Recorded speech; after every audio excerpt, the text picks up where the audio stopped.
पिछले एपिसोड में हमने देखा कि जब रुद्रा सृष्टि को लेकर मुंबई छोड़कर कुछ ही दिनों के लिए शहर से बाहर जा रहा होता है तो सृष्टि रोने लगती है। कहती है कि ये आप सब कुछ मुझे मेरे परिवार से दूर करने के लिए कर रहे हैं। पर रुद्रा उसे समझाता है कि हम बहुत ही जल्द वापस मुंबई अपने घर आ जाएंगे। तब सृष्टि कुछ देर रोने के बाद धीरे धीरे शांत हो जाती है। अब आगे सृष्टि अब शांत हो चुकी थी। उसे अब नींद आने लगी थी। उसे झपकियां लेते हुए देख रुद्रा ने उसके सिर को आराम से पकड़कर अपने कंधों पर रख दिया। सृष्टि भी रुद्रा की गर्माहट पाकर उसमें सिमटने लगी थी। तो रुद्रा ने धीरे से उसके कान में फुसफुसाते हुए पूछा, ठंड लग रही है क्या? सृष्टि ने अपना सिर हाँ में हिलाया तो रुद्रा ने मुस्कुराते हुए उसे एक नज़र देखा, फिर उसे अपनी बाहों में छिपा लिया। तभी शंकर ने कहा, अब तू समझ गया कि क्यों मैं तुझे सृष्टि से दूर रहने के लिए बोल रहा था। रुद्रा ने शंकर की बात सुन उसके सिर को सहलाते हुए कहा, जानता हूँ भाई, पर क्या करूँ इस दिल का। ये दिल है जो बोलने लगा है। अगर ये मुझे नहीं मिली तो मैं नहीं जी पाऊँगा। सब कुछ छीन लिया है किस्मत ने मुझसे, पर इस बार इसे नहीं छीनने दूँगा। कल्लू ने भी अपनी चुप्पी तोड़ते हुए कहा, शंकर भाई, रुद्रा ठीक तो बोल रहा है। और वैसे भी अगर हम अपनी औरत की ही रक्षा न कर सके तो हम मर्द कैसा। तो शंकर ने उस पर बरसते हुए कहा, तू तो चुप कर रे साले। जो कुछ भी अभी हो रहा है वो सब तेरी वजह से ही हो रहा है। रुद्रा ने शंकर को भड़कते हुआ देख उसे शांत करते हुए कहा, प्लीज़ भाई शांत रहो। सो रही है, क्यों डरा रहे हो अपनी आवाज़ से। तभी कार चलाते हुए छोटे ने कहा, कुछ भी कहो यार, मज़ा आ गया। कितने दिनों के बाद गोलियों से खेलने को मिला। उसकी बातें सुन रुद्रा और कल्लू ने हंस दिए, पर शंकर दोनों को गुस्से से घूरने लगा। रुद्रा सोई हुई सृष्टि को अपनी बाहों में उठाकर एक रूम में ले गया और वहाँ रूम में मौजूद बेड पर लेटा दिया और खुद फ्रेश होने चला गया। इधर कल्लू और छोटे भी अपने रूम में आ गए कि तभी शंकर ने वहाँ आते हुए छोटे से कहा, एक काम कर, तू सुबह जाकर सामान लेकर आ। अब हम लोग बाहर से खाना नहीं मंगवाएंगे, सृष्टि है ना, बना लेगी। रोज़ रोज़ अभी बाहर का खाना बिल्कुल सही नहीं है। कल्लू उन दोनों की बातें सुन अब चुपचाप वहाँ से खिसक लिया। असल में जो कुछ अभी वो सब झेल रहे हैं वह कल्लू की वजह से ही हुआ था। तो शंकर की नज़र जब भी उस पर पड़ती तो उसे डांटे बगैर नहीं रहा था। रात भी काफ़ी हो गई थी। सृष्टि को सोता देख रुद्रा ने लाइट बंद कर दी, रूम के बाहर निकल गया। रुद्रा ने अपनी गन में बुलेट चेक करते हुए अपने बगल में रख ही रहा था कि कल्लू उसके पास आते हुए कहा, ये क्या रुद्रा भाई, आज तू मुझे लेकर नहीं जा रहा है। तो रुद्रा ने उसे मना करते हुए कहा, नहीं, तू यहाँ भाभी का ख्याल रख, हम लोग सुबह 5 बजे तक आ जाएंगे। कल्लू ने उसकी बातें सुन नाराज़ होते हुए कहा, तू इसलिए लेकर मुझे नहीं जा रहा है ना क्योंकि मैं हमेशा गलती करता हूँ। इस पर रुद्रा ने उसके गाल पर हाथ रखते हुए कहा, नहीं मेरे शेर, मैं तुझसे बिल्कुल भी नाराज़ नहीं हूँ। तू ही बता, उस भाईजान ने रूपा के साथ जो कुछ भी किया उसकी सज़ा उसको मिलनी चाहिए या नहीं। उस सब के लिए पहले तो हमें उसका चेहरा बेनकाब करना पड़ेगा। मुझे रूपा बिल्कुल भी पसंद नहीं थी क्योंकि वो मेरे पीछे पड़ी हुई थी। बस इसी बात पर मुझे वो पसंद नहीं थी। इसका ये मतलब नहीं है कि मैं उसे नफ़रत करता था। जो उसके साथ हुआ उसकी सज़ा मैं भाईजान को देकर ही दम लूँगा। और ये कैसे हम भूल सकते हैं कि हम चारों आज जो ज़िंदगी जी रहे हैं वो सब कुछ भाईजान के बदौलत है। इसका हिसाब किताब अभी भाईजान से लेना बाकी है। तो इस काम के लिए हम चारों को मिलकर एक दूसरे के साथ होकर चलना पड़ेगा। कल्लू ने इसके बाद सुन उसे गले लगाते हुए कहा, तू जा, मैं हूँ यहाँ पर। शंकर और छोटे बाहर निकल गए। उन दोनों ने भी अपनी गन रखी और बस रुद्रा के साथ वहाँ से निकल गए कि कल्लू वहाँ अकेला बैठा बैठा मन ही मन सोच रहा था, जो कुछ भी रूपा के साथ हुआ वो ठीक नहीं हुआ। भाईजान और उसके आदमियों ने मिलकर रूपा के साथ इतनी घिनौनी हरकत करके फिर उसे मार भी डाला। सोचते हुए उसकी आंखें नम हो गई। अगले दिन सुबह एसीपी अभिमन्यु तैयार होकर नीचे आया ही था कि उसका फ़ोन बजने लगा। अभिमन्यु ने फ़ोन चेक किया तो उसके चेहरे पर एक मुस्कान आ खिली। उसने जल्दी से फ़ोन उठाते हुए कहा, नमस्ते अंकल। उधर से अनिल जी ने कहा, नमस्ते बेटा, सृष्टि का कुछ पता चला?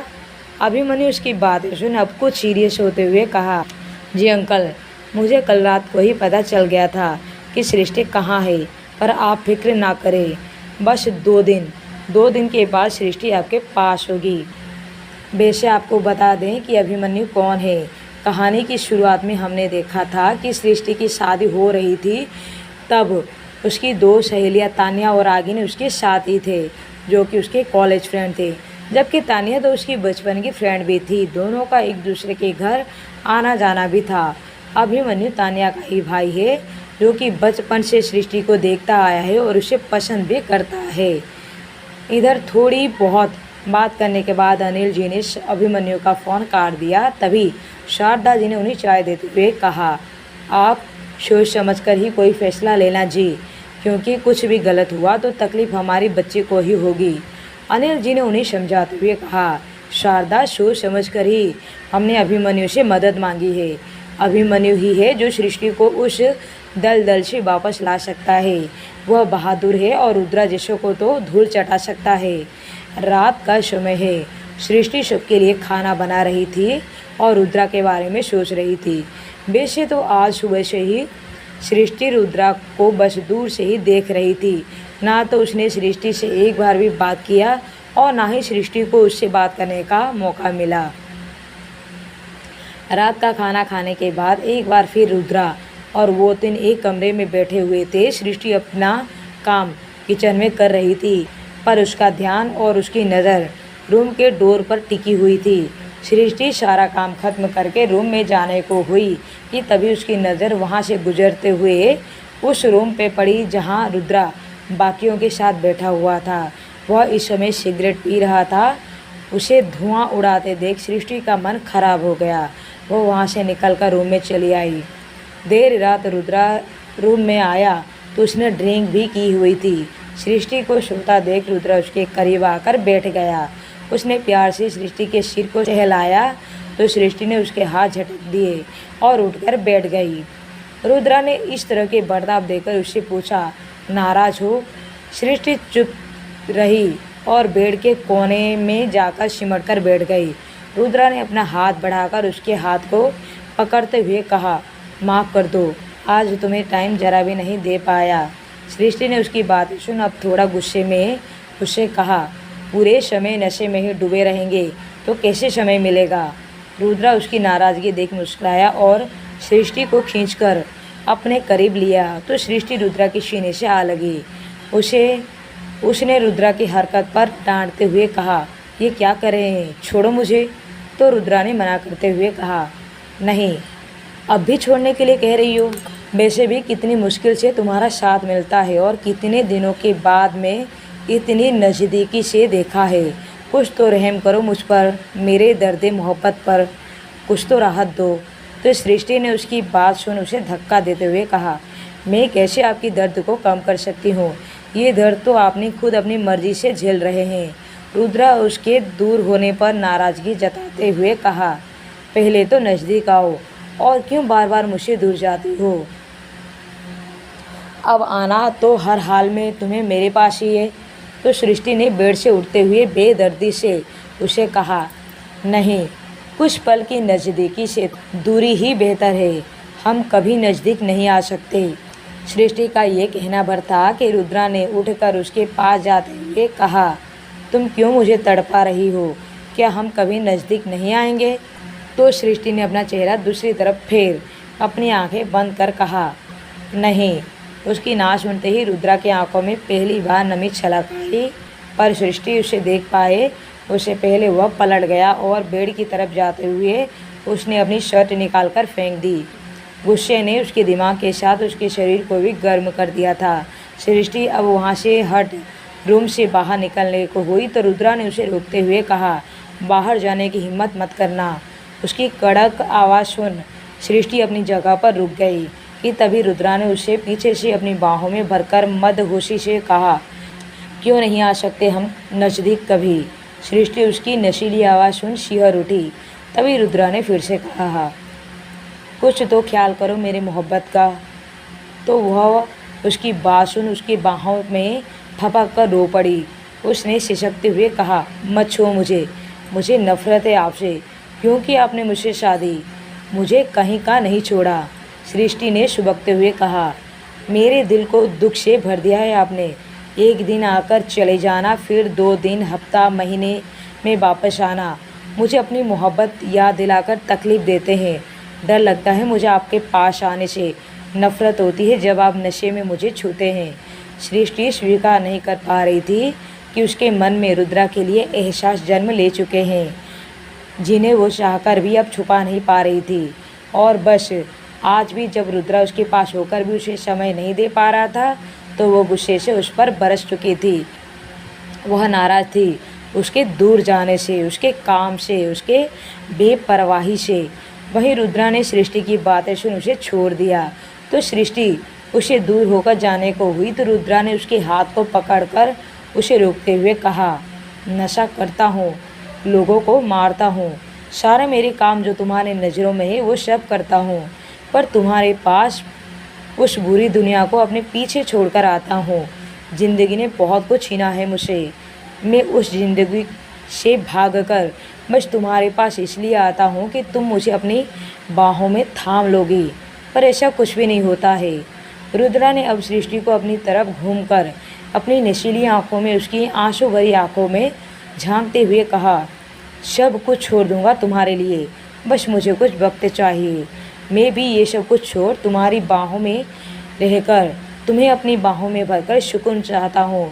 सृष्टि ने उसकी बात सुन अपना मुंह फेरते हुए कहा, नहीं, आपको आज अभी से ये सब कुछ छोड़ना होगा।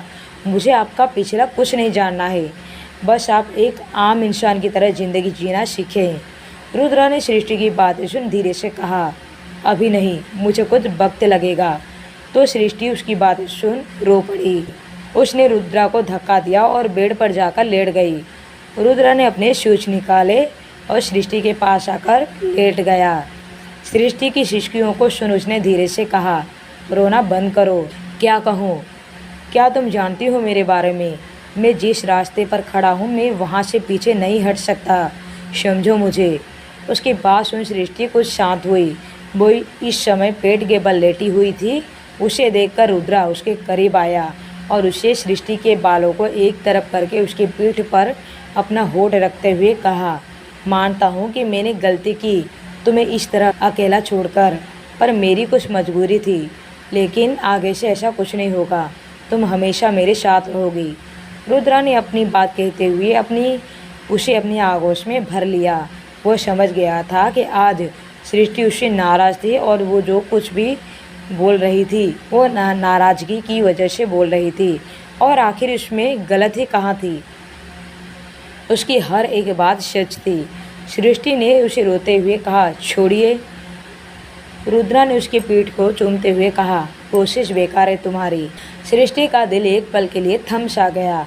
वह उसकी गर्म सांसें अपने गले और पीठ पर महसूस कर रही थी कि तभी उसके होठों के स्पर्श को अपने गले पर महसूस कर उसने अपनी हाथों में बेडशीट भींच ली। रुद्रा ने उसे अपनी तरफ घुमाते हुए उसे अपने गले से लगाते हुए कहा, नाराज़गी जताना है तो जताओ, मुझे मारना है पीटना है तो वो भी कर लो, पर फिर कभी मत कहना कि हम कभी नज़दीक नहीं आएंगे। अब आगे की कहानी पढ़ने के लिए बने रहिए माय डेविल हस्बैंड पर।